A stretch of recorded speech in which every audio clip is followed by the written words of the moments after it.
নৈহাটির প্রাক্তন পুরপ্রধান অশোক চট্টোপাধ্যায় গ্রেপ্তার, ব্যারাকপুর আদালতে পেশ। নৈহাটি পৌরসভার প্রাক্তন চেয়ারম্যান অশোক চট্টোপাধ্যায়কে গ্রেপ্তার করল নৈহাটি থানার পুলিশ। দীর্ঘ 11 বছর তিনি নৈহাটি পৌরসভার চেয়ারম্যানের দায়িত্বে ছিলেন।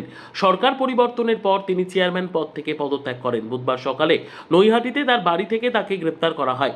গ্রেপ্তারের পর অশোক চট্টোপাধ্যায়কে Naihati PS case number 182 DT 16/6/2026 US 1892190190 1913 1262 1152 1172 1181 109 7479 351 335 BNS ধারায় মামলায় রুজু করে ব্যারাকপুর মহকুমা আদালতে পেশ করা হয়। তদন্তের স্বার্থে তাকে নিজেদের হেফাজতে নিয়ে জিজ্ঞাসাবাদ করার আবেদন জানিয়েছে নৈহাটি থানার পুলিশ। অ্যারেস্ট কেন হলেন? আমি জানি না। চল আগে কখন নিয়ে এসছে আপনাকে থানায়? তার 1.5 ঘন্টা হলো। কেন, কি বলছে? আমি কি করে জানবো? আমি জানি না তো।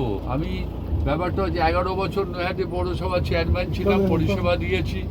কোথাও অন্যায় হয়েছে, ভুল হয়েছে।